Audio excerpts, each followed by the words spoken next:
Queridos irmãos, abramos, por favor, nossas Bíblias em Lucas, capítulo 5. Lucas, capítulo 5.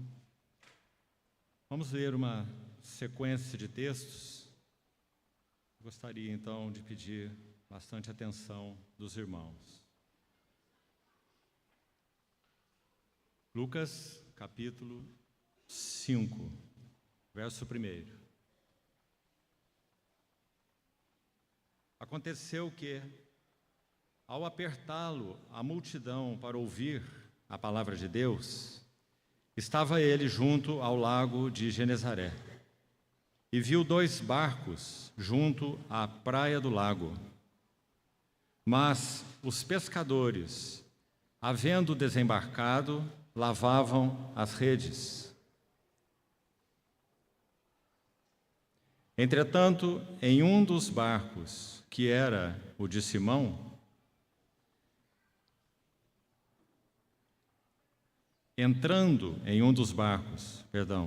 que era o de Simão, pediu-lhe que o afastasse um pouco da praia, e assentando-se, ensinava do barco às multidões. Vamos ao verso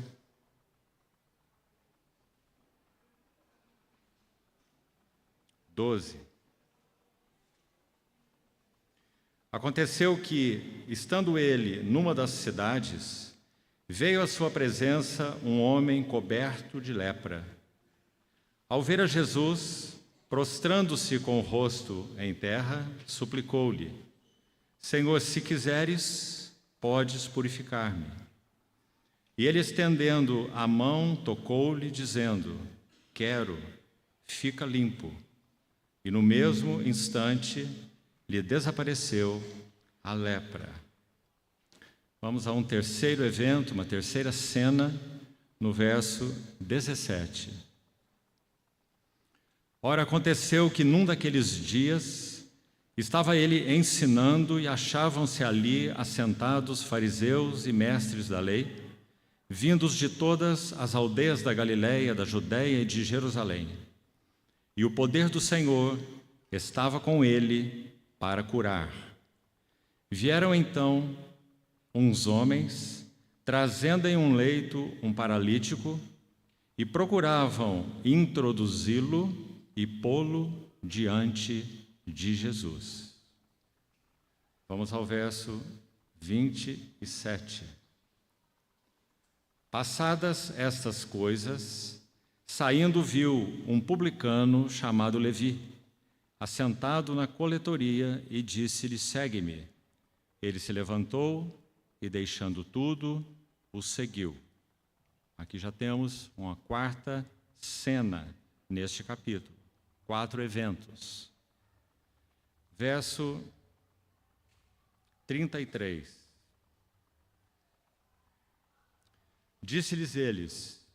Disseram-lhe eles: os discípulos de João e bem assim os dos fariseus frequentemente jejuam e fazem orações. Os teus, entretanto, comem e bebem. Jesus, porém, lhes disse: podeis fazer jejuar os convidados para o casamento enquanto está com eles o noivo? Dias virão, contudo, em que lhes será tirado o noivo. A expressão tirado aqui não é apenas tirar de um lugar e colocar no outro, mas tirado com violência. E nesses dias, então, jejuarão. Também lhes disse uma parábola: ninguém tira um pedaço de veste nova e o põe em veste velha, pois rasgará a nova, e o remendo da nova não se ajustará à velha. E ninguém põe vinho novo em odres velhos, pois o vinho novo romperá os odres, entornar-se-á o vinho, e os odres se estragarão. Pelo contrário, o vinho novo deve ser posto em odres novos, e ambos se conservam. E ninguém, tendo bebido o vinho velho, prefere o novo, porque diz: o velho é excelente. Ainda um texto mais no capítulo 12 do mesmo Evangelho, Lucas 12, verso 35, até o verso 37. Lucas 12, 35. Cingidos estejam os vossos corpos e acesas as vossas candeias. Sede vós semelhantes a homens que esperam pelo seu Senhor, ao voltar ele das festas de casamento, para que quando vier e bater à porta, logo lhe a abram.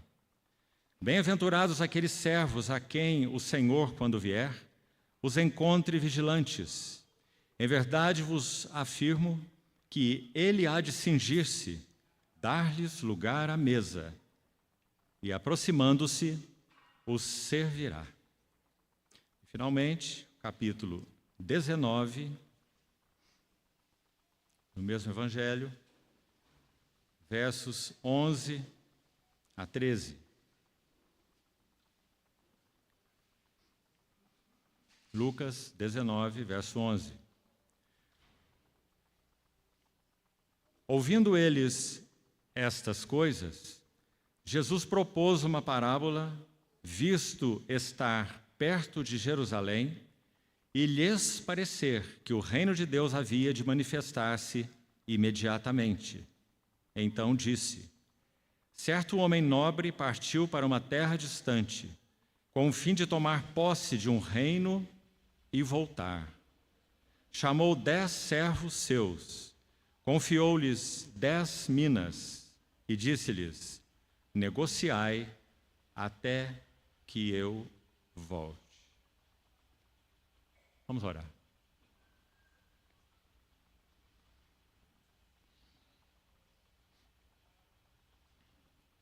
Amado Pai Celestial, com gratidão, reverência e expectativa, apresentamos Tua santa palavra, lida, e a colocamos em Tuas soberanas mãos. Suplicamos a provisão e a habilitação do Teu Espírito Santo, para que possamos compreender além da letra, compreendermos aquilo que o Senhor realmente quer nos dar através desses textos. Fala-nos ao coração, fala-nos pessoalmente, intimamente e também coletivamente. Assim nós esperamos em Ti, esperamos tudo de Ti. Supre-nos. Em nome de nosso Senhor Jesus é que oramos. Amém. Amados irmãos, meu encargo para os dias que teremos, 5 períodos, é ficarmos nesses 3 capítulos lidos. Nós vamos ver uma sequência muito instrutiva, muito preciosa, muito rica, no que se refere à habilitação do Senhor para os seus vasos de testemunho. Capítulo 12, por exemplo, que não será assunto para hoje. Hoje ficaremos com o capítulo 5. Nós vamos ver que todo aquele capítulo, um longo capítulo, ele é dedicado a essa questão dos vasos do testemunho do Senhor. Então podemos dizer que aquele capítulo tão central no Evangelho de Lucas, Lucas tem 24 capítulos, esse capítulo 12 tem a finalidade de posicionar os discípulos como vasos do testemunho do Senhor. Então, esperamos o Senhor quando chegarmos lá, nós vamos ver quanta riqueza há naquele capítulo, no que concerne às necessidades de preparação daqueles vasos e, consequentemente, em qual responsabilidade que o Senhor confiará a eles como servos vasos, digamos assim, ou vasos servos. Os servos são vasos e os vasos são servos, para que então eles possam assumir a sua responsabilidade como vasos do testemunho e, de acordo com a responsabilidade assumida, eles serão retribuídos na parousia ou na vinda do Senhor. Então, vamos manter esses itens, esse quadro inicial na nossa mente. E para fazer um resumo dele, eu vou repetir aqui.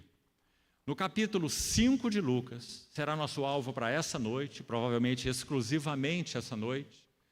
Então, peço ao Senhor que use de misericórdia conosco, nos dê atenção, para nós vermos essas 4 cenas que já citei no capítulo 5. Porque elas são cenas de preparação.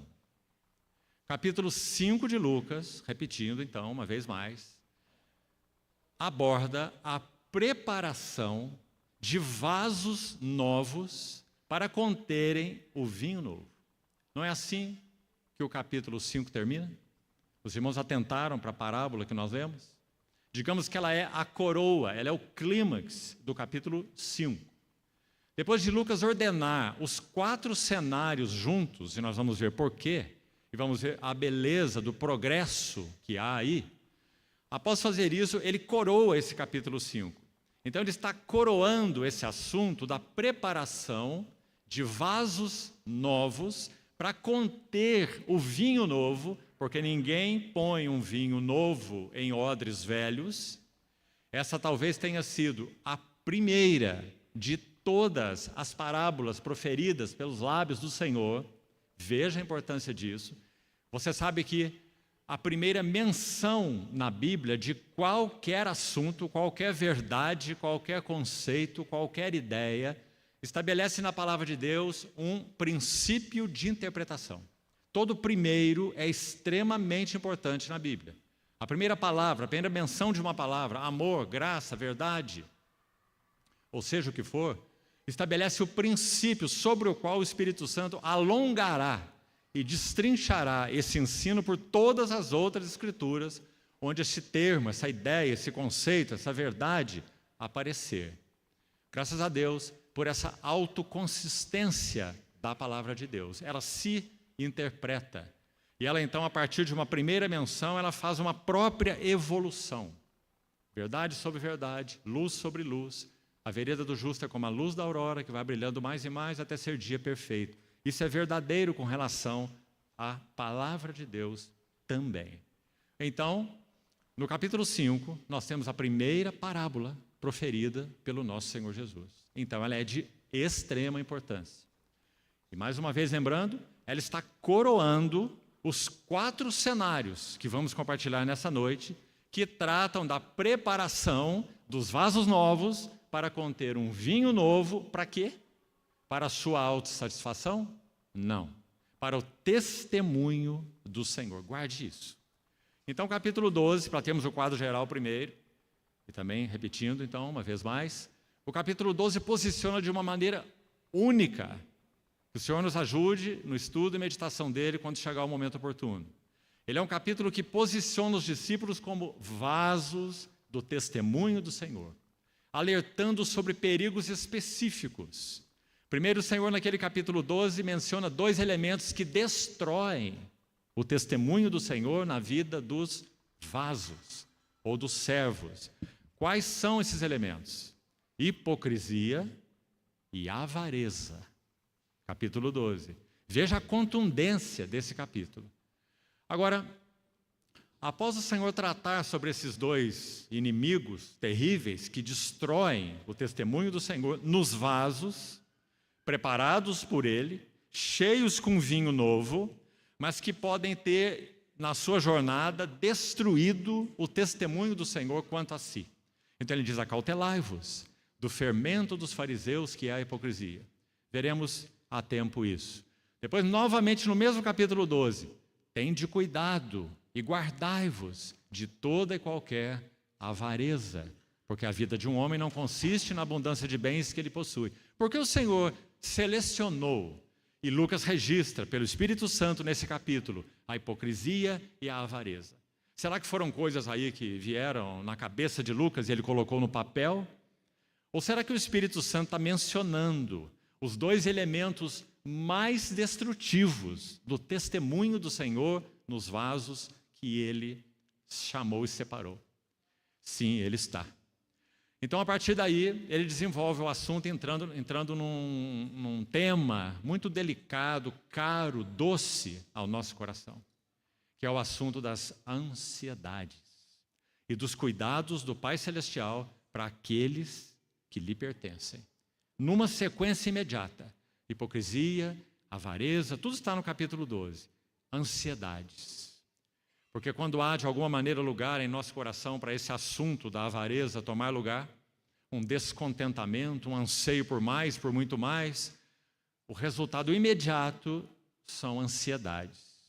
Então o Senhor vai ensinar dentro desse assunto de ansiedade de uma maneira muito maravilhosa, amorosa, terna e doce. E quando ele termina isso, o capítulo não terminou. Veja que capítulo imenso nós temos aí, todo centrado nesse tema, vasos do testemunho do Senhor.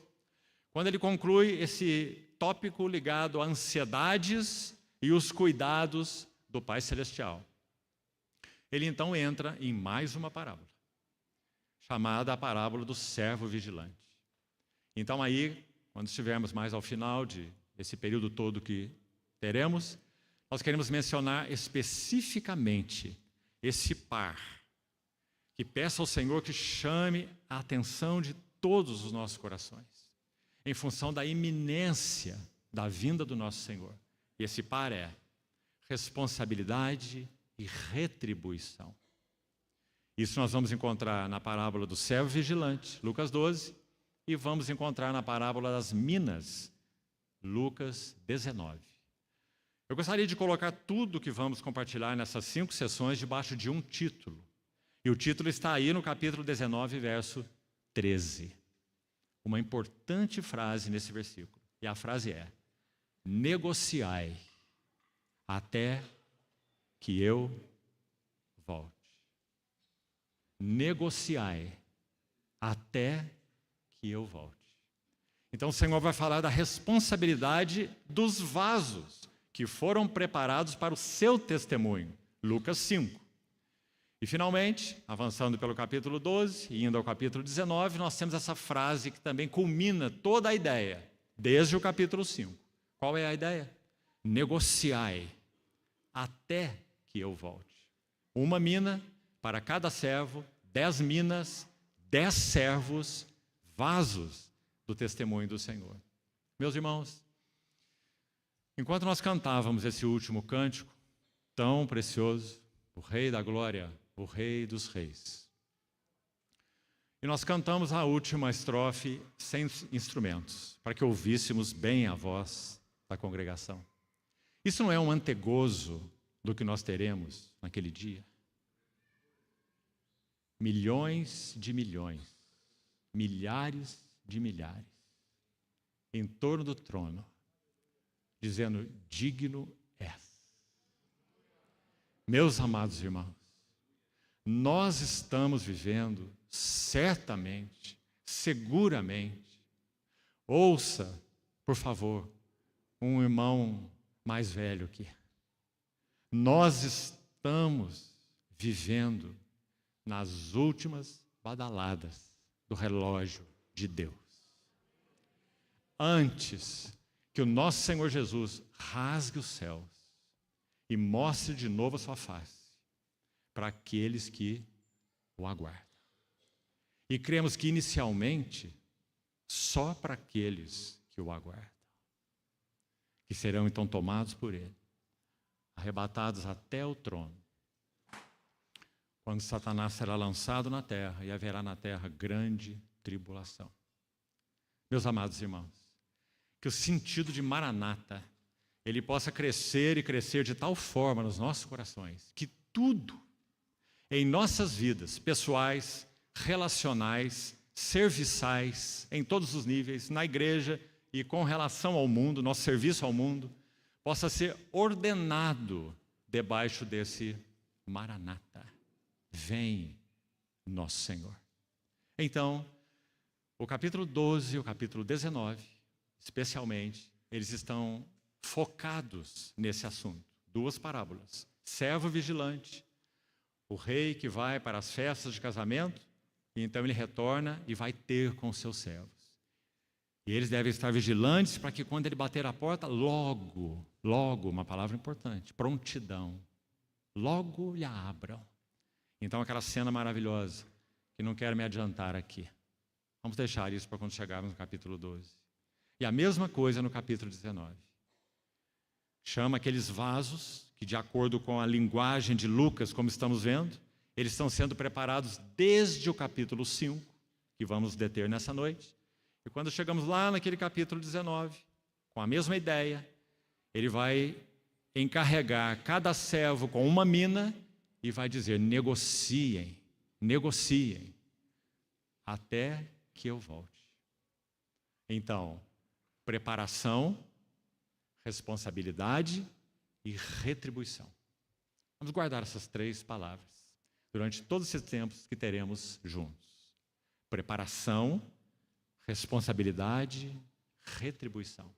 Então vamos lá para o capítulo 5 de Lucas, por favor. Mais uma vez, juntos. Abra sua Bíblia aí, então.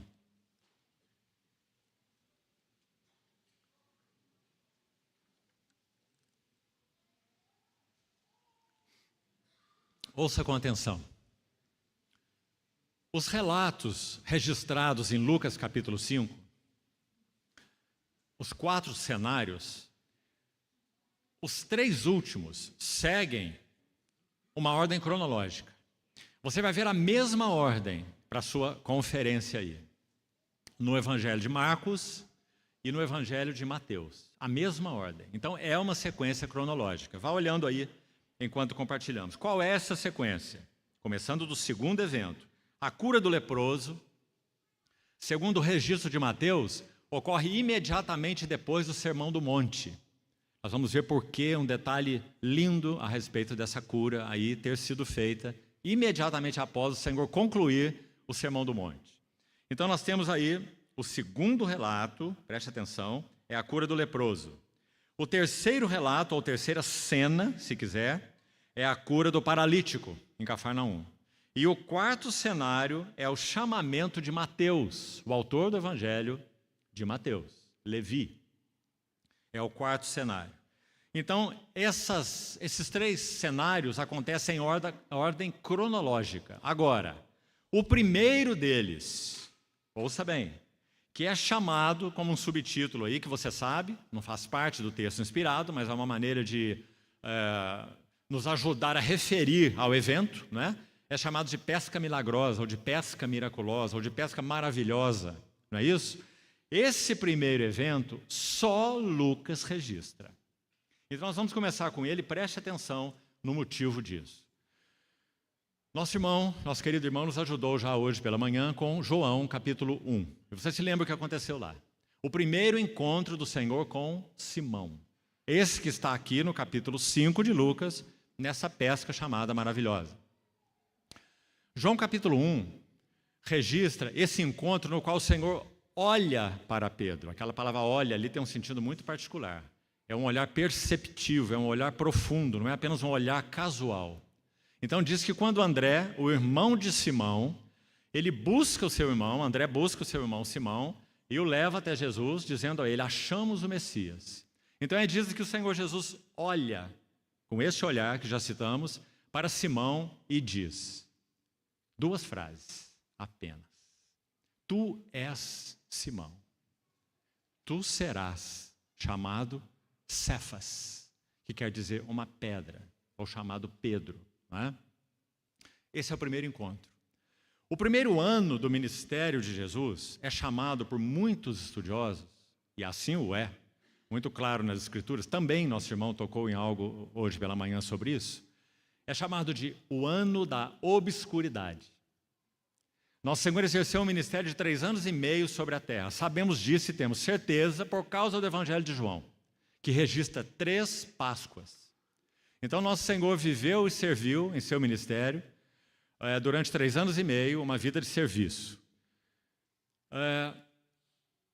Este primeiro ano, é chamado de ano da obscuridade, ou seja, o nosso Senhor pouquíssimo realizou nesse primeiro ano. Uma das coisas que ele fez nesse primeiro ano está registrada aí em João capítulo 1.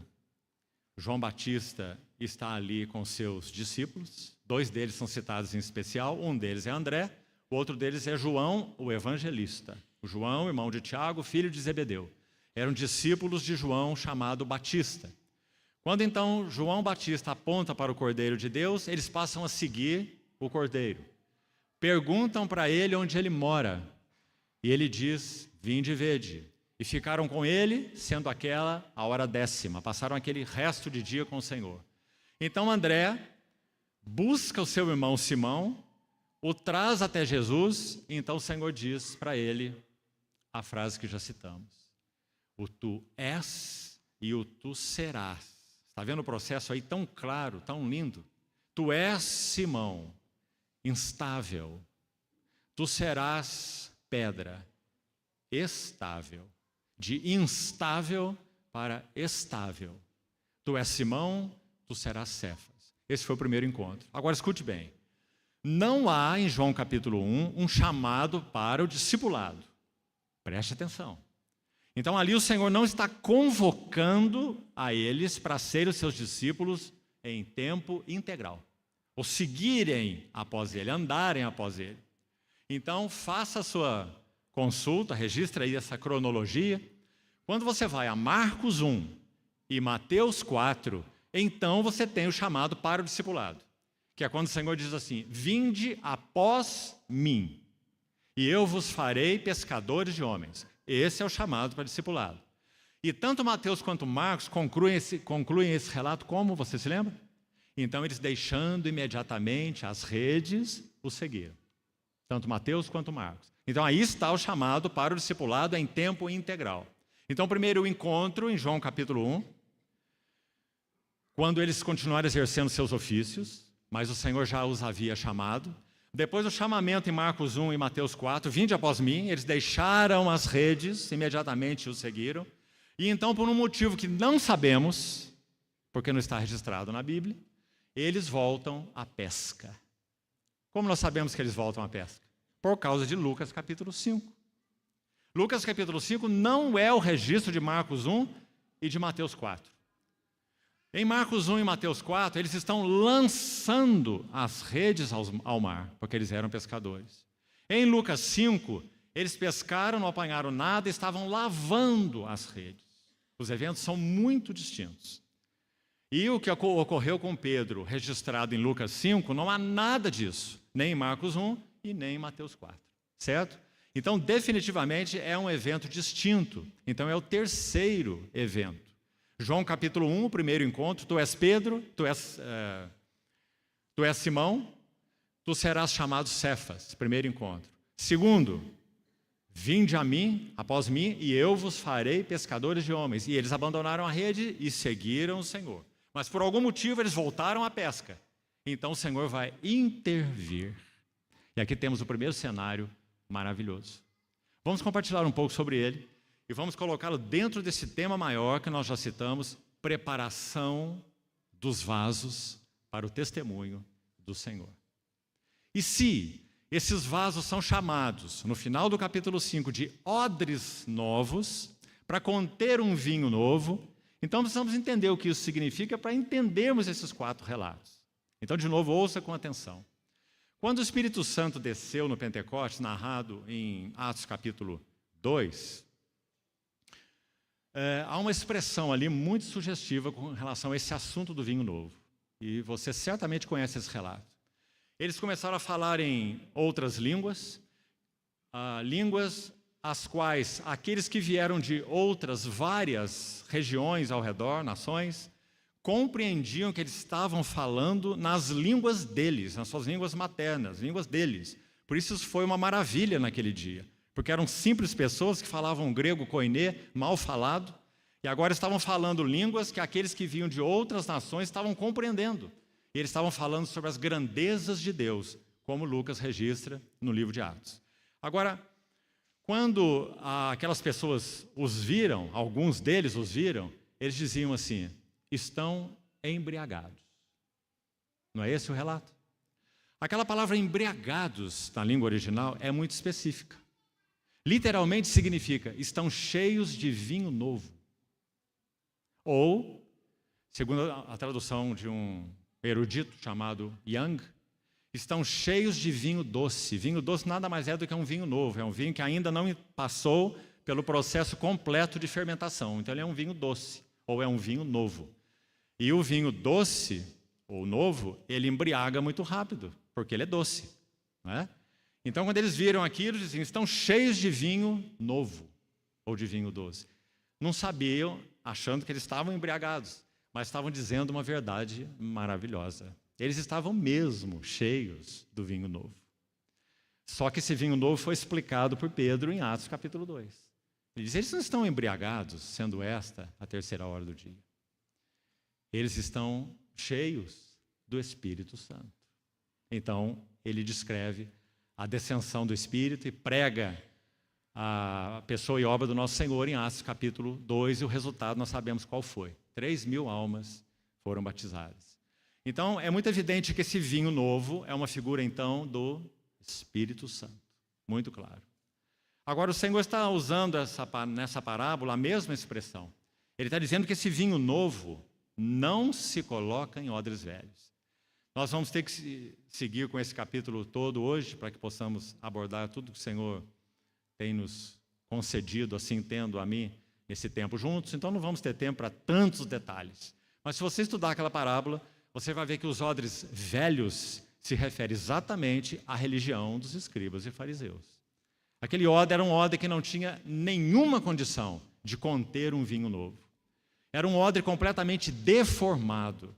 Aquilo que Moisés colocou na lei foi completamente distorcido, ampliado de uma maneira equivocada, maligna, muitas vezes, por esses fariseus e escribas. Então, esse odre se tornou um odre velho, enrijecido. Esse é o odre velho. Perdeu totalmente a sua maleabilidade. Ele não pode conter vinho novo. Se puser o vinho novo em um odre velho, ele rompe o odre. Então, nosso Senhor descarta esse odre velho, que também compara aquela veste velha, a mesma ideia na parábola, com duas palavras, né? Odre velho, veste velha, remendo novo, odre novo. Então, ele vai contrastar o quê? A religiosidade externa, formal, vazia, religiosidade externa com realidade interior.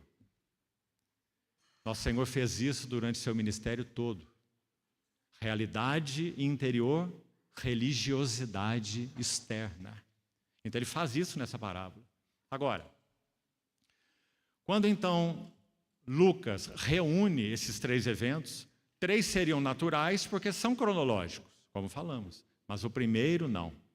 Então entendemos que sim, o Espírito Santo que inspirou Lucas, esse autor tão meticuloso, tão metódico, tão preciso, quando ele coloca no capítulo 5 essa narrativa da pesca maravilhosa, entendemos que aqui realmente o Senhor quer nos dar algo. Ele quer nos mostrar 4 cenas. Ele quer nos mostrar 4 estágios. Guarde isso. Um processo para que então vasos novos sejam preparados e adequados para conter o vinho novo, para que eles possam ser testemunho para o Senhor. Então vamos colocar esse processo assim. Para efeito didático, quero citar para você, desde já, qual é esse processo. E vamos tentar caminhar até onde pudermos, nesses 4 quadros, ou nessas 4 cenas. Então, de novo, preste atenção. E se você está registrando, leve para a tua meditação. O primeiro cenário, a pesca maravilhosa. A relação do Senhor com Pedro nesse momento. O que está acontecendo? Para que o Senhor obtenha vasos novos para o vinho novo, há uma primeira necessidade. Aqui há um processo que não pode ser alterado. 4 cenas progressivas, 4 eventos que vão falar de um processo, estágio por estágio. Não podemos inverter nenhum deles, porque quebraríamos o sentido desse processo. Por isso esse capítulo é tão lindo, meus irmãos, tão instrutivo, tão profundo. Primeira etapa, então, o primeiro evento, a pesca maravilhosa. Para que vasos novos sejam preparados para o vinho novo, para o testemunho do Senhor, há necessidade de uma nova e profunda convicção de pecado aos pés de Jesus. Não foi isso que aconteceu com Pedro? Nós vamos ver. Primeira etapa, uma nova. Todos nós que pertencemos ao Senhor, pela sua graça, se Ele segue trabalhando em nós, se nós temos permitido realmente que Ele trabalhe em nós, nós estamos caminhando de luz em luz, de glória em glória, graça sobre graça, E quanto mais conhecemos o Senhor, mais nós conhecemos a nossa pecaminosidade. Então Pedro está em um momento, em uma hora aqui, em que havia uma necessidade única. Veja, João capítulo 1 já aconteceu. Tu és Simão, tu serás Cefas. Marcos 1, Mateus 4 já aconteceu. Vinde após mim, eu vos farei pescadores de homens. Mas eles voltaram à pesca. Então agora o Senhor teve necessidade de fazer algo. Porque esse Simão já era como um grande peixe fisgado nesse molinete. Os que pescam aqui sabem o que é isso, né? Muito bem fisgado em um molinete. E nosso Senhor está segurando aquela vara lá que está entortando assim até embaixo. E esse grande peixe não irá escapar. Então, embora ele tenha voltado à pesca, o pescador continua com a sua vara na mão. E agora há um evento em que ele será levado à condição que o Senhor, então, aguardava dele. E qual é essa convicção? Uma nova, repetindo, e profunda convicção de pecado. Mas a frase não termina aí. Aos pés de Jesus. Porque quando você lê essa cena, você vai ver que depois que tudo acontece, Pedro está lá prostrado aos pés de Jesus. E aqui um detalhe para você, se quiser estudar esse evangelho com atenção. Enquanto Marcos enfatiza as mãos do nosso Senhor, porque a ênfase de Marcos é que ele é o servo perfeito, certo? Então a ênfase para o servo são suas mãos que servem.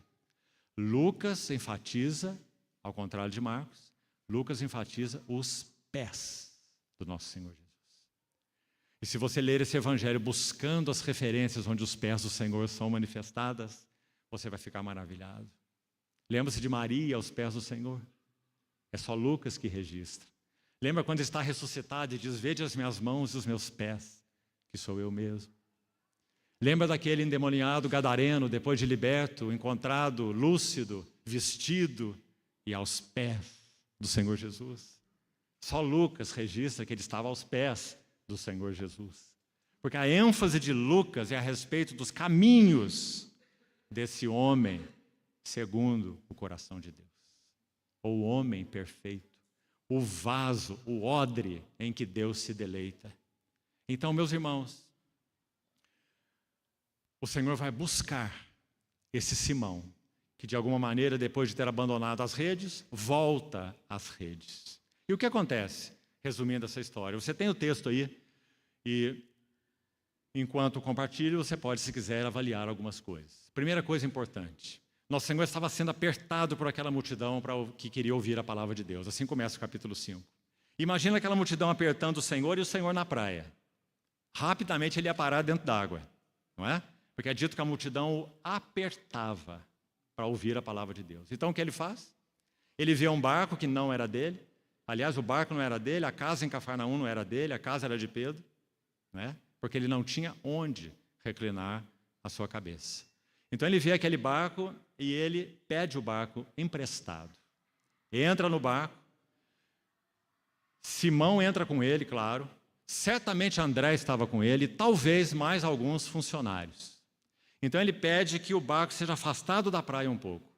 Porque nosso Senhor, além de tudo que ele também é físico. Então ele sabe que se ele falar durante o dia do mar para a praia, numa orla assim, então o vento irá levar a sua voz. Então ele se afasta e coloca o seu púlpito marítimo no barco de Pedro. E daquele barco ele fala às multidões, e todos puderam ouvir a palavra do Senhor. Mas o barco não era dele. Então, quando ele termina o seu discurso, ele precisa pagar o aluguel do barco emprestado. Então ele diz assim para Pedro, faze-te ao largo. Você tem essa expressão aí. Literalmente, ouça o que ela significa. Ele diz assim para Simão, mova o teu barco para águas mais profundas. Meus irmãos, qual tem sido a nossa relação com o nosso Senhor Jesus? Em que posição tem estado o nosso barco na nossa relação com Ele? Certamente para aqueles que realmente creram nele, Ele já olhou para cada um de nós e disse, tu és e tu serás. Certamente, nós já temos ouvido o seu chamado para discipulado também. Vinde após mim. Um segundo estágio. Mas e o terceiro estágio? Em que altura está o nosso barco com o nosso Senhor? Então, depois que ele termina a sua pregação, ele diz: mova o teu barco agora para águas mais profundas. Para quê? O que o Senhor fará? Oh, meus amados irmãos, quanta necessidade cada um de nós tem disso. O Senhor fará um novo movimento soberano abaixo da superfície, não é? Pedro não sabia onde estava o cardume. Aliás, eles já haviam pescado e nada apanharam. Nada foi tudo o que ganharam, como diz um poeta brasileiro numa das suas canções. Filho de pescador eu nasci e aqui me criei, conheço o mar há tanto tempo que já nem me lembro mais. Trabalhei noite inteira e nada foi tudo o que ganhei. E agora vens, queres me ensinar o que na vida eu mais sei. Ele tenta interpretar Pedro nesse evento. Então ele diz assim: o que fizeste das minhas certezas, do que eu pensava ser? Agora vejo que não passo de um pequeno barco à deriva. Retira-te de mim, porque sou pecador. Mas deixa vir no vento teu perfume, tua voz, teu ser que é santo. E essa foi, sem dúvida, a experiência de Pedro aqui. Então, depois que ele pede a ele que mova esse barco para águas mais profundas, pescaram noite toda, nada apanharam. E ele não sabe que o Senhor fará um movimento abaixo da superfície, meus amados irmãos, para nos trazer de volta, para nos buscar. Quem sabe alguns de nós aqui também tenhamos ouvido tão claramente o chamado para o discipulado. Deixe, abandone, entregue, venha após mim.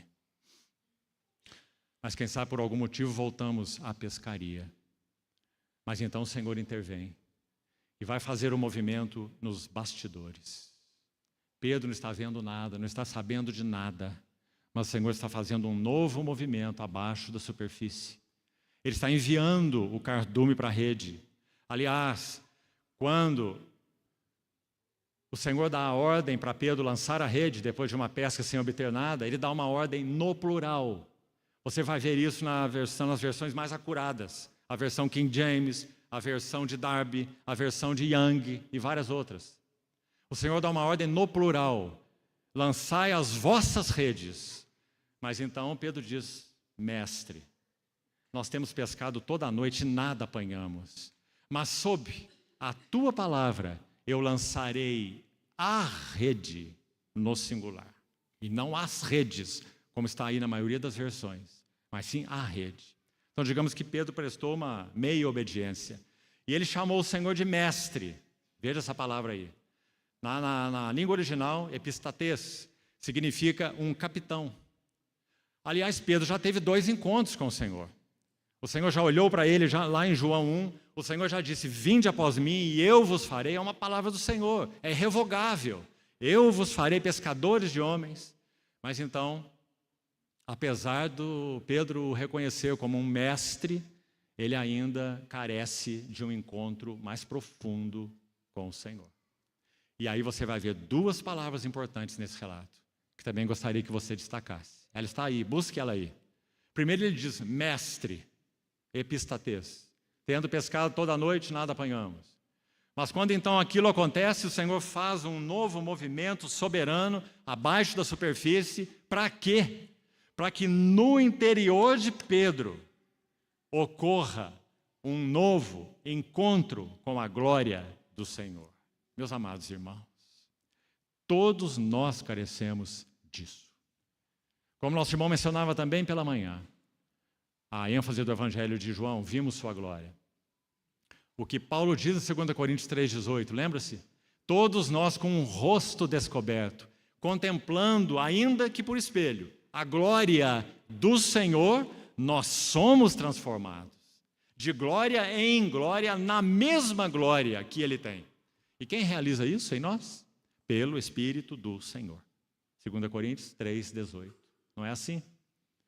Então, o que Pedro estava carecendo naquele momento, se ele ouviu o chamado, se ele teve aquele primeiro encontro em João 1, se ele ouviu o chamado para o discipulado registrado em Mateus e Marcos, mas volta às redes, o que tem que acontecer? Pela graça do Senhor, por causa da fidelidade dele à sua aliança, ele tem que buscar Pedro. Ou a sua palavra não vai se cumprir. Ou o que ele disse lá no início vai cair por terra. Tu és e tu serás. Ah, mas isso não pode ser cumprido, porque Pedro desistiu no meio do caminho. Pedro desistiu no meio do caminho. Mas o Senhor nunca desiste no caminho. Então ele vai ao encontro de Pedro e faz esse movimento. E envia aquele cardume para essa rede. E o texto diz que aquela rede se encheu de tal maneira que, também no texto original diz, o barco começava a afundar. Então eles deram um sinal para os sócios, Tiago e João, que também ouviram o chamado da segunda etapa. Vinde após mim e eu vos farei pescadores de homens. O mesmo chamado foi para Pedro e André e para Tiago e João. E aí estão eles também, os 4, voltaram para a pescaria. Então, depois que isso acontece na rede de Pedro e André, eles têm que dar sinal para os seus companheiros, para virem ajudá-los, para carregar aquela rede para a praia. Então, a cena acontece. Esse Simão, que primeiro, antes da rede ser enchida com os peixes, ele usou a expressão mestre. E já é uma linda expressão. Ele está dizendo, você é o capitão do barco. Você é o comandante. É o sentido do epistates, mestre, comandante, capitão. Sobre tua palavra eu lançarei a rede.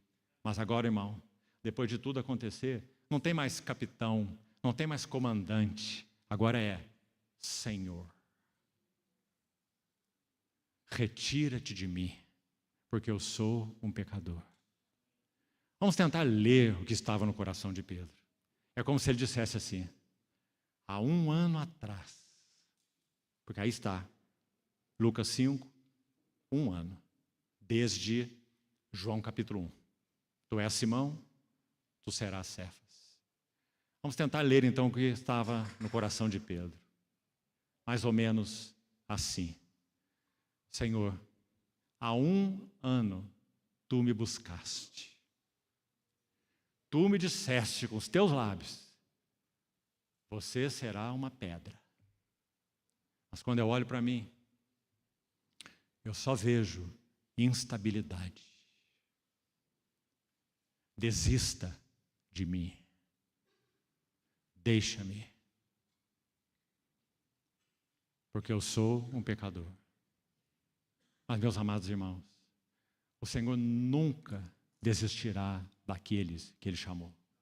Nunca desistirá dos seus santos. Quantas vezes nós já desistimos, mas Ele nunca desistiu de nós. Até mesmo naquela assembleia, agora na linguagem coletiva, Laodiceia, podemos dizer apóstata, soberba, insuflada, inchada, arrogante, presunçosa. Nosso Senhor diz, eis que eu estou à porta e bato.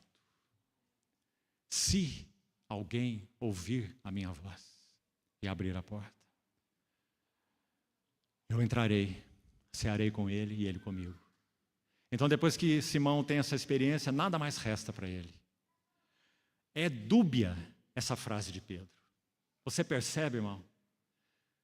Leia além da letra, para que você veja que essa frase é dúbia. Porque ao mesmo tempo que ele diz, agora não mestre, mas diz Senhor, a primeira palavra que ele diz, prostrado aos pés de Jesus, ele diz Senhor, retira-te, afasta-te de mim, porque eu sou um pecador. Mas não é claro, pelos relatos seguintes, que na verdade o que Pedro está dizendo é assim, mas eu sou teu, mas eu te pertenço. Sabe, irmãos, muitos anos atrás, enquanto eu meditava sobre o livro de Jó, que mostra a persistência do Senhor em trabalhar com aqueles que Ele chama, com aquele homem que viveu uma vida tão agradável a Deus, no sentido do seu testemunho, Jó. Deus deu testemunho dele, não é assim? mas que por um lado ele confiava de tal maneira nessa sua justiça, de alguma maneira olhava para ela e até se orgulhava dela, e lançou isso até no rosto de Deus, quando ele estava muito aflito por tudo que ele passou. Ele, diante do Senhor, disse: eu sou justo. Como que dizendo: como o Senhor pode me tratar assim? Onde está meu pecado? Ele não entendia que ele não estava sofrendo por causa de pecado, mas que o Senhor pôs as mãos nele para levá-lo de um nível rasteiro de conhecimento de Deus para um nível muito mais elevado de conhecimento de Deus. Eu te ouvia, eu te conhecia só de ouvir falar, mas agora os meus olhos te veem. Então, meditando naquele livro, há muitos anos atrás, eu escrevi algo que quero tomar a liberdade de compartilhar com os irmãos. E acho que reflete muito bem o que Pedro está experimentando aqui. E reflete o que Jó experimentou lá, os dois. Porque Jó também disse ao Senhor: deixa-me. Essa é uma frase dele no seu livro. Então nós podemos dizer que o que havia no coração deles era mais ou menos o seguinte: nosso Deus é um Deus de infinita graça. Deus de infinita graça.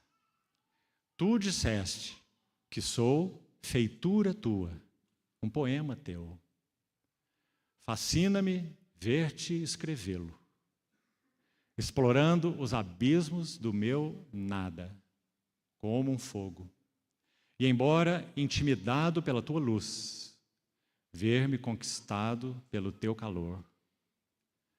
Fascina-me a visão da tua mão a escrever. Mão soberana, santa, mas traspassada. Mão que imprime a imagem do teu filho numa alma deserta e sem forma. Fascina-me saber que o escreves, ouvindo o teu próprio coração e não o meu. Porque tantas vezes o meu coração diz: deixa-me. Mas o teu coração diz: tu és meu. Não foi essa a experiência de Pedro? Não foi essa a experiência de Jó? Meus irmãos, quando o Senhor faz esse movimento soberano abaixo da superfície, no interior de Pedro agora, há um encontro novo com a glória do Senhor. E é isso que nós temos carecido, para que nós possamos prosseguir com Ele. Então, essa história termina assim. Primeiro passo na preparação desse odre novo. E é progressivo. Todos nós precisamos responder a esses movimentos soberanos do Senhor nos bastidores, usando circunstâncias que nós não detectamos. Relacionamento conjugal, filhos, trabalho, relacionamento com os irmãos, circunstâncias, perdas, muitas vezes, movimentos soberanos abaixo da superfície, buscando o quê? Não apenas pagar o aluguel do barco, com uma boa quantidade de peixes, mas atingir o interior do pescador, que abandonou o seu chamado e voltou à pescaria. Um encontro novo, profundo, com a glória do Senhor. Esse é o primeiro passo. Se queremos ser vasos novos, para conter vinho novo, para o testemunho do Senhor, esse sempre será o primeiro passo. Então, meus irmãos, pensemos sobre isso. Peçamos ao Senhor. Em Ti, Senhor, está o manancial da vida. E na Tua luz, vemos a luz. Diante da glória dEle, vemos quem nós somos. Que aquilo que somos seja exposto de maneira cada vez mais profunda diante da glória do nosso Senhor. Para que sejamos transformados de glória em glória. Agora, olha o segundo evento e o segundo passo. Vamos dar, então, esse segundo passo. Preste atenção aí. Verso 12, então, menciona a cura do leproso. Aqui nós vamos dar um passo mais rápido para podermos concluir os 4 nessa noite. O que acontece na cura desse leproso? Apenas 2 destaques. Há uma frase muito especial nesse relato, que está aí no verso 12. Diz assim: aconteceu que, estando ele numa das cidades, veio à sua presença um homem coberto de lepra. Está vendo esse termo coberto aí? Pleres. na língua original. Olha que interessante. Esse termo só aparece em todo o Evangelho de Lucas 2 vezes. Sabe onde ele aparece de novo? Quando Jesus é batizado. Então é dito que ele é cheio do Espírito Santo e é levado ao deserto para ser tentado pelo diabo. Olha esse quadro. As únicas 2 menções dessa palavra cheio no Evangelho de Lucas. Lucas 4:1, Jesus cheio do Espírito Santo. E Lucas 5, nessa narrativa, um homem cheio de lepra. E a ideia aí é que ele está leproso da planta dos pés até a cabeça. Então, por isso essa palavra cheio, coberto, cheio de lepra, desde a planta dos pés à cabeça. Agora, se nós vamos ao relato de Mateus 8, esse homem ouve o Senhor, muito provavelmente, proferir o Sermão do Monte. Quando o Senhor termina o Sermão do Monte, Mateus capítulo 8, é dito que ele desce do monte e imediatamente, assim é um relato de Mateus, esse homem leproso se aproxima dele. Então, muito provavelmente, esse leproso ouviu o Sermão do Monte. Agora, você se lembra do Sermão do Monte? O chamado Sermão do Monte, Mateus 5-7? É dito que quando o Senhor, primeiro em Mateus 7, já no final do sermão, nosso Senhor disse assim: pedi, dar-se-vos-á. Buscai, achareis. Batei, abrir-se-vos-á. Não é assim? Quando ele conclui o sermão, Mateus registra assim: as multidões estavam maravilhadas. A ideia é como que assombradas, magnetizadas. Estavam maravilhadas da sua doutrina. Porque ele ensinava como quem tem autoridade e não como os escribas. Então nosso Senhor desce daquele monte, encontra um homem coberto de lepra. Esse homem que é um homem cheio do Espírito Santo. Então, esse homem se aproxima dele. Agora você vai ter que estudar o quadro por você. Levítico 13. Quando o sacerdote examinava um homem leproso, e assim esse é o contexto aqui desse homem leproso, ele o examinava com muita minúcia. E interessante, quando esse homem estava coberto de lepra da cabeça aos pés, ele era declarado pelo sacerdote como um homem limpo. Aí você lê esse texto de Lucas 13, você fica bastante curioso. Como pode isso, se ele está coberto de lepra, ser declarado pelo sacerdote como um homem limpo? Então, se você for estudar, você vai compreender por quê. Porque esse tipo de lepra, que atingiu o homem da planta dos pés até o alto da cabeça, ele já estava em um tal estágio que não havia mais possibilidade de contaminação, contágio, por um lado, e por outro lado, não havia possibilidade de cura. Então é um homem incurável, mas também a sua lepra agora perdeu a capacidade de contágio. Você vai ver isso em Levítico, capítulo 13. Então o sacerdote poderia declará-lo limpo. Então isso explica porque Lucas, que é médico, ele usa a expressão cheio de lepra. Porque ele está apontando para um homem nesse estágio, ou seja, ele poderia estar junto da multidão, então, ouvindo o Senhor ministrar o Sermão do Monte. Do contrário, ele não poderia. Ele teria que estar fora do arraial, com os cabelos desgrenhados, não é assim? Com partes do seu corpo coberta, e quem se aproximasse, ele teria que dizer: sou imundo, sou imundo. Mas agora esse homem está ali, nessa condição. Então, meus irmãos, quando imediatamente o Senhor desce do monte, esse homem se aproxima dele. E é muito interessante o relato, não é? Ele diz: Senhor, se tu quiseres, podes me purificar. Numa situação incurável aos olhos humanos. Então o Senhor diz: eu quero, fica limpo. Um grande comentarista, Campbell Morgan, interessante o que ele diz. Não sei se é bem assim. Duvidar de Campbell Morgan é uma coisa séria, não é? Então, estamos sendo ousados aqui. Mas o que ele diz é o seguinte, que, segundo o preceito da lei de Moisés, isso não era tradição dos anciãos, não era deturpação da lei, era um preceito da lei de Moisés. Ninguém podia tocar um leproso. E como então ele disse, ele entende que nosso Senhor cumpriu absolutamente toda a lei de Moisés, inclusive, não só a lei moral, mas a lei cerimonial também, então nosso Senhor não podia tocar o leproso, certo? Porque a lei cerimonial, a lei de Moisés, a palavra de Deus, não permitia que um leproso fosse tocado por ninguém. Então o que ele diz? Aí vem a explicação dele. Você não precisa aceitar. Ele diz assim: quando o nosso Senhor diz, eu quero, ele já foi purificado, o homem. E então a mão do Senhor tocou o leproso. Então ele coloca esses dois estágios. Não é? Não sabemos se isso foi exatamente assim, mas afinal de contas, isso não é o mais importante. Não é? O importante é o fato. Ele disse, se quiseres, tu podes purificar-me. E nosso Senhor disse, eu quero, fica limpo.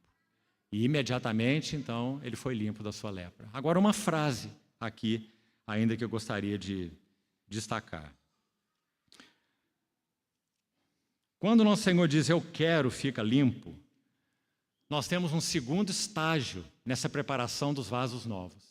Se o primeiro é que nós avancemos em novas, vamos colocar no plural, novas e mais profundas convicções da nossa pecaminosidade diante da glória e da santidade do nosso Senhor, foi o que aconteceu com Pedro, um encontro com a glória do Senhor, retira-te de mim, eu sou um pecador. O segundo passo é que então carecemos de uma nova e profunda purificação. Para onde nós iríamos apenas com uma nova e profunda convicção de pecado? Nós iríamos para a loucura, não é? Nós iríamos para o nada. Mas após uma nova e profunda convicção de pecado, relato de Pedro, nós temos uma nova e profunda purificação, o leproso. E esses são os dois primeiros passos. As 4 cenas se dividem em 2 e 2. Porque quando se conclui essa cena com o leproso, queria que você visse, olha o que é dito no verso 16. Olhe, por favor. E esses são os únicos destaques que vamos fazer aí sobre o leproso, porque precisamos avançar. Verso 16 diz, ele, porém, após a cura do leproso, se retirava para lugares solitários e orava. Você vê que Lucas fez aqui, então, uma interrupção bem clara. Então ele vai colocar 2 eventos de um lado, 2 cenas de um lado, para ensinar 2 lições maravilhosas. Sem dúvida, o Espírito Santo quis fazer isso, usando a pena de Lucas, e 2 cenas de outro lado, que vamos compartilhá-las brevemente daqui para frente. No meio, o que nós temos? Ele se retirava para lugares solitários e orava. Lucas menciona 7 vezes, 7, completude, o Senhor orando, 7 vezes. O Senhor Jesus era um homem de oração. Então, após esses 2 eventos, a pesca maravilhosa, a cura do leproso, ele se retira para lugares solitários e orando. Nós podemos imaginar nosso Senhor orando aqui. Qual é o próximo lugar? Onde está, ó Pai, a tua vontade? Onde tu estás? Qual é o teu caminho? Quais são as tuas intenções? Por isso ele orava. Então, próximo relato. A cura do paralítico em Cafarnaum. Vamos resumir essa história também. Você conhece muito bem. Aquele homem é levado por 4 amigos, sobem naquele eirado, tiram um pouco das telhas, descem aquele paralítico. Imagina essa cena. Desce aquele paralítico, Jesus estava pregando e começa a descer do alto um paralítico, no meio da sala. E aquelas pessoas arrazoavam consigo, em silêncio, segundo o texto, elas não falaram nada, mas diz que o Senhor percebeu no seu espírito, talvez pelo olhar deles, para o paralítico, para Jesus, um para o outro, o nosso Senhor percebeu o que estava no coração deles. Então, nosso Senhor Jesus disse àquele paralítico, perdoados são os teus pecados. E então, ele sabia que eles arrazoavam no coração que só Deus era capaz de perdoar pecados, e como aquele homem poderia dizer aquilo. Mas eles não falaram nada. Eles apenas arrazoaram nos seus corações. Mas o Senhor, na sua percepção sem impedimento, sua sensibilidade tão maravilhosa como um homem santo, ele percebeu o que estava no coração deles. Então, nesse relato, você vai ver algo tão bonito aí. Porque nosso Senhor fala uma frase contínua, atingindo tanto os escribas quanto o paralítico. Ele diz assim, para eles primeiro, os doutores da lei, para que saibais que o Filho do Homem tem autoridade para perdoar pecados, eu te ordeno, levanta-te e anda. Agora, quando aqueles homens desceram o paralítico pelo telhado, há uma frase aí que eu gostaria também de chamar a tua atenção. Que, meus amados irmãos, servos e servas do Senhor, resumem o nosso chamamento para serviço, ou nosso ministério, se você quiser. Sabe qual é a frase? É dito que esses 4 homens desceram o paralítico com uma finalidade. Está aí, veja aí no relato. Para introduzi-lo e pô-lo diante de Jesus. Não é uma frase maravilhosa? Qual é, em suma, o nosso ministério como servos e servas do Senhor? Introduzir pessoas e pô-las diante de quem? Diante de nós? Diante dos outros? Introduzi-las e pô-las diante de Jesus. Então nós sabemos o que acontece aí. Qual é a chave nesse relato? Se no primeiro relato, a primeira cena com Pedro, nova e profunda convicção de pecado, progressivamente. Na cena do leproso, nova e profunda purificação. Na cena do paralítico, uma nova capacitação. Gostaria muito que você levasse isso com você e orasse sobre essa sequência. Não basta que tenhamos progressivamente maiores e maiores convicções de pecado aos pés do Senhor. Isso é indispensável, mas não basta. Não basta nem mesmo que tenhamos purificação sobre purificação, de vasilha em vasilha, como vai dizer Jeremias, sobre Moabe. Moabe não teve o seu sabor alterado, porque não foi mudado de vasilha em vasilha. Repousou sobre a borra do seu vinho. Não é assim? Então, novas e profundas purificações, na medida em que temos tido convicção de pecado aos pés do Senhor. Isso já está claro. Mas, irmãos, essas duas coisas apontam para um lado negativo. Pensemos assim e digamos assim. Convicção de pecado, purificação de pecado. Mas isso é suficiente. Isso não era tudo. O que a graça no Senhor Jesus tinha a proporcionar para que vasos novos fossem adequados e cheios com vinho novo para o testemunho do Senhor. Então agora é necessário aquilo que é positivo, digamos assim. Está compreendendo? E o terceiro relato, então, vai falar sobre uma nova capacitação. Esse homem era completamente incapaz, deitado em um leito e nada mais. Mas agora, ele toma o seu leito e vai para sua casa. Nova capacitação. Quando nosso Senhor falou sobre o vinho novo em Atos 1, ele diz: recebereis capacitação, poder, ao descer sobre vós o vinho novo, o Espírito Santo, e sereis as minhas testemunhas. Está vendo? Vasos do testemunho. Jerusalém, Judéia, Samaria e até os confins da terra. Então, em resumo, não vamos ter tempo para tantos detalhes, o relato do paralítico fala de nova, pode colocar tudo isso no plural, novas capacitações. Oh, meus irmãos, quantos textos nós teríamos aqui para explorar nesse assunto? Vou citar alguns exemplos. 2 Coríntios 3, Paulo vai dizer assim: não que nós, por nós mesmos, sejamos capazes, nem mesmo de pensar alguma coisa, como se partisse de nós, mas a nossa suficiência vem de Deus, que nos habilitou, capacitação, para sermos ministros de uma nova aliança, não da letra, mas do Espírito, porque a letra mata, mas o Espírito vivifica.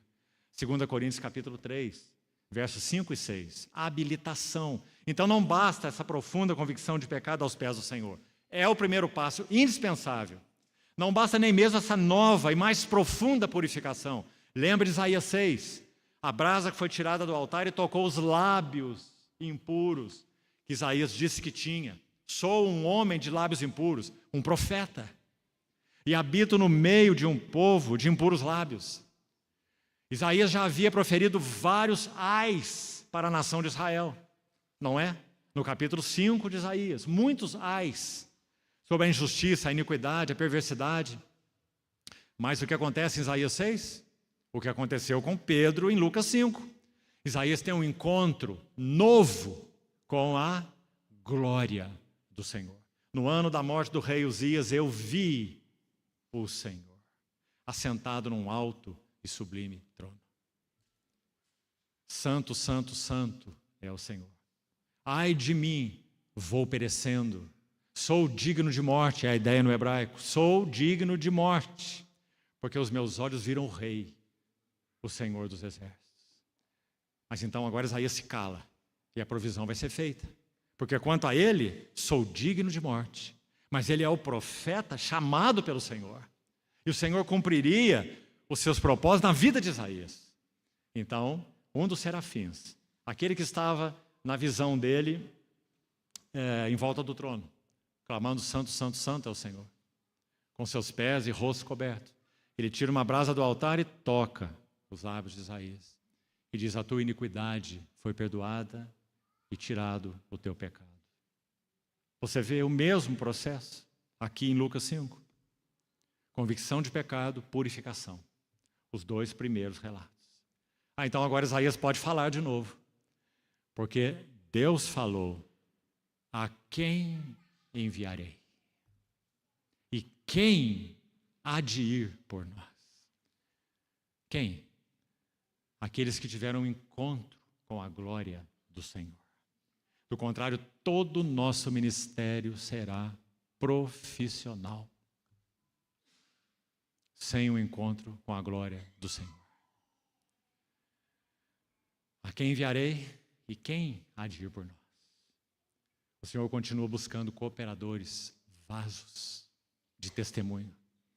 Então ele pôde responder rapidamente, eis-me aqui, envia-me a mim. Então, meus irmãos, terceira cena, capacitação, o paralítico. E guarde essa frase que destacamos. Os amigos o introduzindo e o pondo diante de Jesus. O que nós necessitamos para sermos capacitados aqui, ali, acolá, progressivamente? Sermos introduzidos e postos diante de Jesus. Ninguém é capacitado em seminários. Ninguém é capacitado com estratégias, com novos métodos, com pragmatismo, com técnicas. Nós só podemos ser capacitados sendo introduzidos e postos diante de Jesus. Então, meus amados irmãos, temos a última cena e aqui vamos terminar. A vocação de Mateus, o chamamento de Levi. Tão simples os dois versículos que lemos. Vamos ver de novo. Olha o que diz, verso 27. Passadas essas coisas, mais um relato. Saindo, Jesus viu um publicano, chamado Levi, assentado na coletoria e disse-lhe, segue-me. Apenas isso, segue-me, para esse publicano. Ele se levantou, deixou tudo e o seguiu. Agora, você precisa ler o que Marcos e Mateus dizem sobre esse relato, porque é muito bonito. Quando você lê o próprio Mateus se referindo a esse relato, que é o chamamento dele, sabe o que ele faz? Ele não usa o nome dele. Que lindo, você não acha? Ele poderia dizer, esse aí sou eu. O Senhor me chamou, me vocacionou, Ele me buscou. Ele que me fez um dos 12, dos seus 12. Mas Ele nem mesmo cita o seu nome. E registra de uma forma tão linda e tão humilde esse chamado do Senhor a ele. Agora, sabe um detalhe sobre Mateus? Ele, sem dúvida, era um homem rico, porque ele era publicano. Todos os publicanos eram ricos. Um dos comentaristas sobre esse texto, na verdade nós temos duas posições aí, vou citar as duas. Uma delas é que os publicanos, eles pagavam uma taxa anual para Roma, porque eles eram, você sabe, né, do povo judeu, mas eram funcionários do Estado romano, para cobrar impostos dos irmãos, dos judeus. Por isso eles eram tão odiados, porque esses impostos eram exploratórios. Então é dito que eles pagavam, os publicanos, uma taxa anual para o Estado, para Roma, e podiam ficar com tudo que eles arrecadassem. Se isso for verdade, eles eram muito ricos. Mas há outros estudiosos que dizem que de tudo que eles arrecadavam, eles pagavam uma taxa. Então eles teriam que fazer um registro muito bom de tudo que era cobrado, porque eles pagariam uma taxa sobre o que era cobrado. De qualquer maneira, todos os publicanos eram homens muito abastados. Então você vai ver na sequência que Levi deu não uma festinha, né? Uma recepçãozinha, mas é dito que ele deu um grande banquete e convidou Jesus. Agora, tão significativo, irmão, esse registro, porque o que Levi está fazendo? Aquilo que nós lemos no relato do paralítico e que resume o nosso serviço e também a nossa necessidade, como nós falamos. Levi, depois de receber um chamamento tão maravilhoso do Senhor, um homem odiado pela nação, um publicano, sabe lá em que estado estava o seu coração? Jesus o chamou e ele simplesmente levantou da coletoria, deixou tudo e seguiu o Senhor. E foi para casa preparar o banquete. E é dito que ele convidou os colegas publicanos. Imagina essa turma que estava lá, não é? E mais fariseus, escribas e outros. Ele chamou para dentro da casa dele. O que ele está fazendo? Introduzindo e pondo pecadores diante de Jesus. Não é maravilhoso? Então o Senhor tem aquela oportunidade tremenda com aquelas pessoas. E aí então ele fala sobre os odres novos e o vinho novo.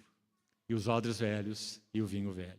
Agora tem algo aqui sobre Levi que eu ainda gostaria de destacar. E vamos terminando. Quando o Senhor disse a ele, segue-me, o que está acontecendo no interior de Levi? Pense se fosse você o publicano.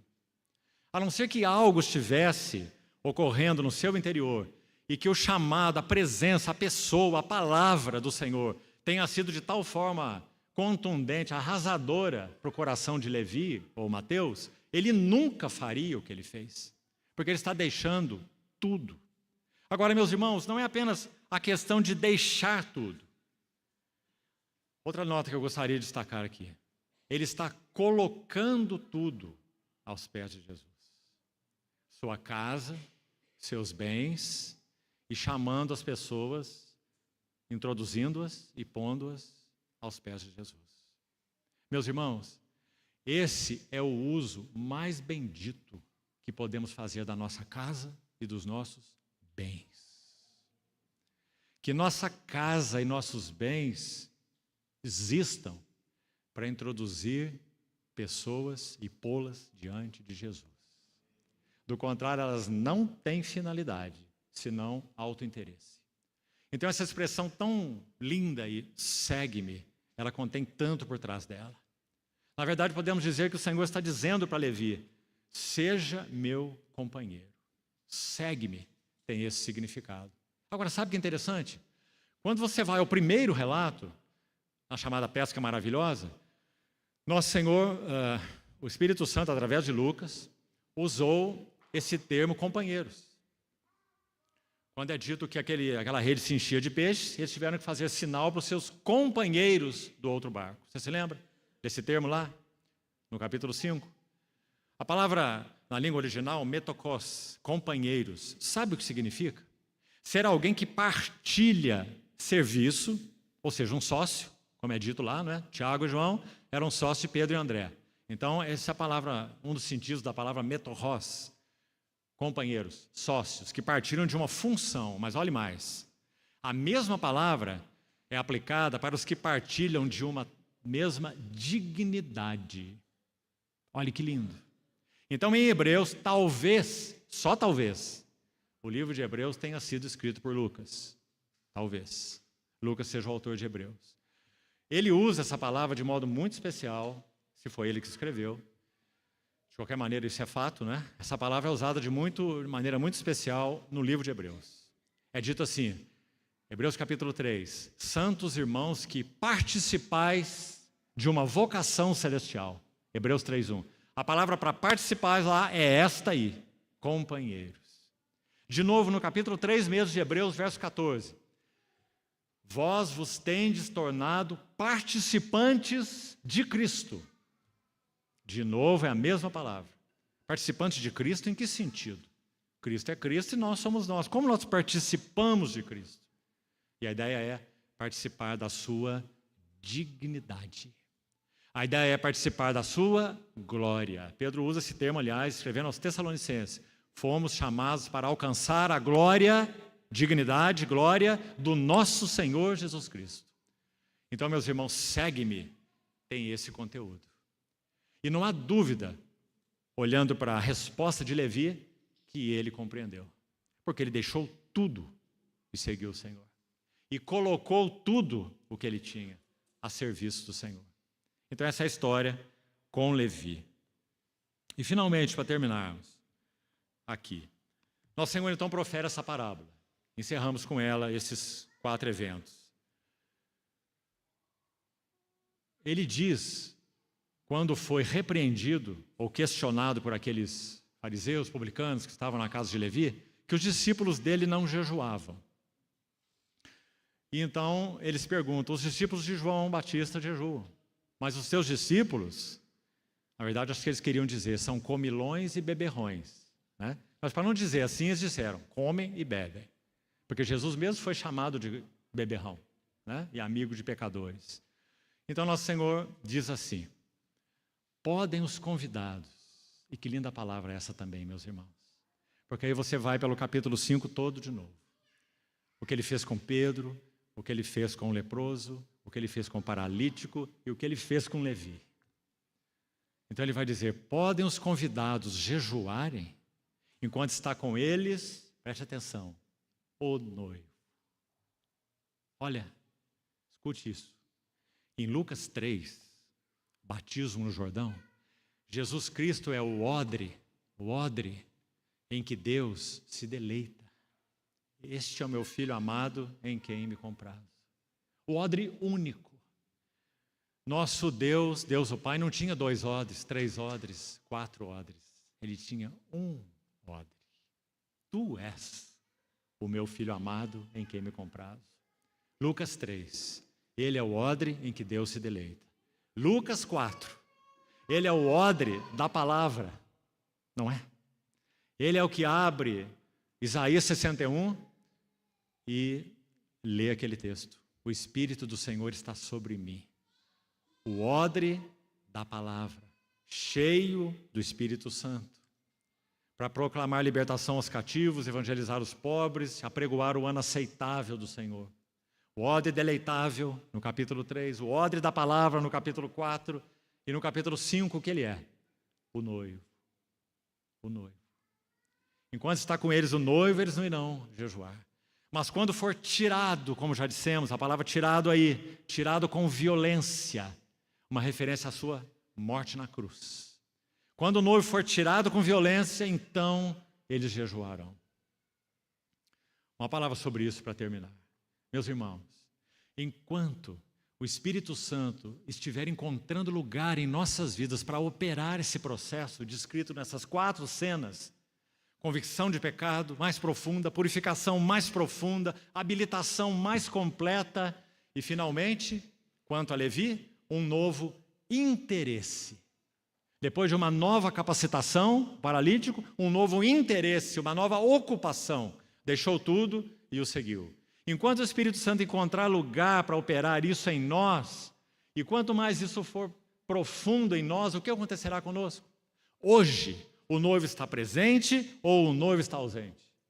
O noivo está ausente. Então, meus irmãos, quanto ao céu, a festa. Porque ele lá está, entronizado à destra da majestade nas alturas. Quanto ao céu, festa. Oh, que bom, porque quantos santos já não estão aqui? Já estão com Cristo. Quanto ao céu, festa. Mas quanto à terra, até que o noivo venha, jejum. O que significa isso? Significa que nós somos chamados para vivermos para os seus interesses. Isso é jejum. Vivermos para os seus interesses. E aqui eu gostaria de concluir. Oremos ao Senhor. Pense novamente sobre esse último quadro, Levi.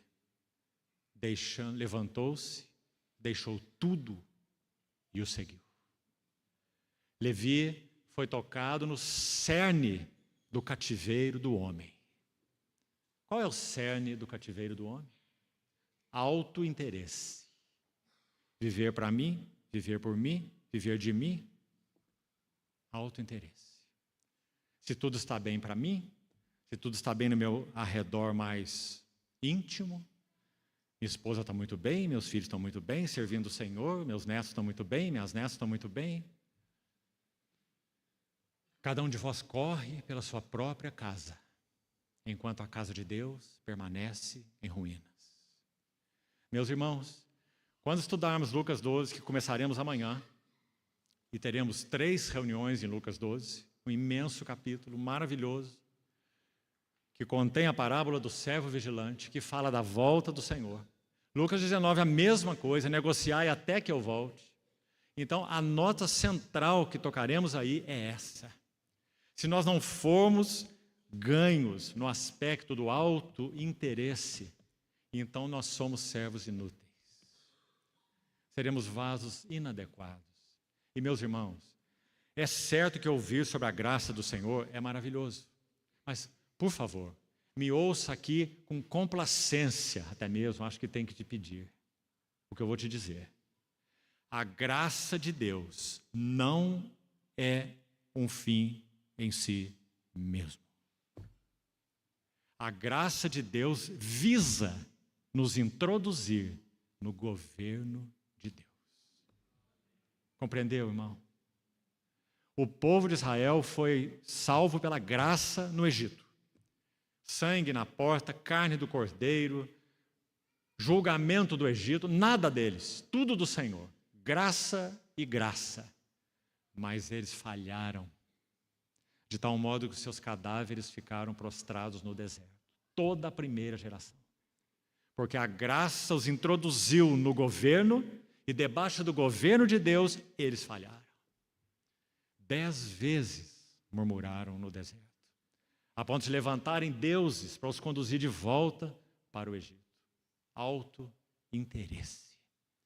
Então essa narrativa de Mateus aí, de Levi, quanto a narrativa de Lucas, quanto a vocação de Levi ou Mateus, é tão linda, porque as palavras são tão contundentes. Ele se levantou, deixou tudo e o seguiu. E, meus amados irmãos, é isso que o Senhor tem carecido nos dias que nós vivemos. Que privilégio é o nosso. Negociai, negociai, até que eu venha. Que o Senhor continue, então, falando ao nosso coração. Vamos orar.